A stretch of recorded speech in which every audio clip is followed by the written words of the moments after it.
new poll for the Mail Online has found that nearly half of Brits back inviting the Sussexes to the King's coronation, but more would prefer Meghan to stay at home.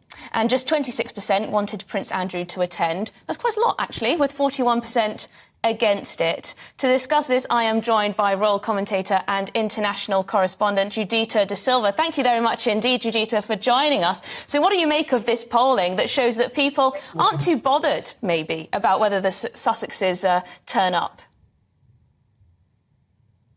So this poll was done by Redfield and Wilton Strategies for the Mail Online. It was done on the 23rd and was taken from the votes of 1,500 British voters. And then the results were weighted to give a perception of what the general opinion would be of the population.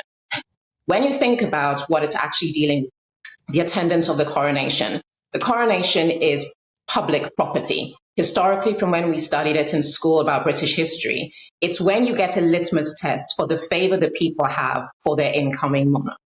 So when you look at the operations of the firm, they will look at the results of a poll like this, because it gives an indication about how the people feel of the status quo of the royal family going forward. When it comes to the Sussexes, we've seen that they are the greatest bone of contention in recent memory that the royal family has ever had to contend with.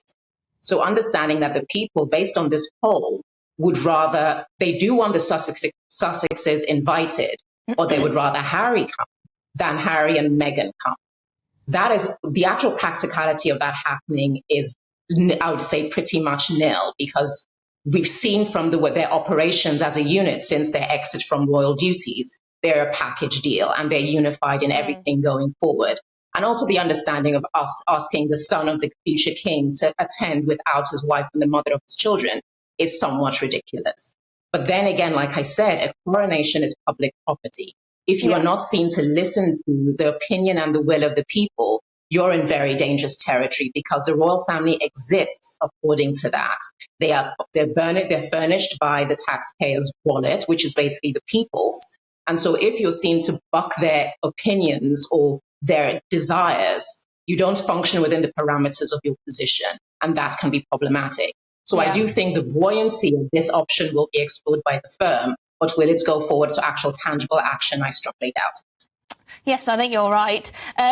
It's hard to know what royal sources to believe and what reports about the royals are true and what's true and what's false. It's difficult. But there does seem to be a bit of a consensus that there's some kind of stalemate between King Charles and Prince Harry over whether Prince Harry should have an apology before he agrees to go to the coronation.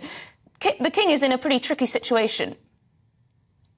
He's in a very tricky situation, because you have to look at the dynamics of the royal family as an entity within the public sphere and also as a family, because at the end of the day, that is indeed what they are. And when you have the situation, there are emotions hurt on both sides. There is offense that has been caused. And also you've gone against the status quo of the way this family has operated. It operates in a very bizarre way, but it does so for its own preservation and survival. Though Harry has chosen to define his own way going forward, he has to be reticent of the fact that the reason the family has come this far in an ever-changing world with ever-changing appetites that often see them as irrelevant, pointless, and expensive, there are things that just cannot be done. To demand the apology for actions taken based on how you feel, that is something dealt with as a family. But the King of England cannot be seen to bend to the whim of a temperamental child, which is essentially what is going on here.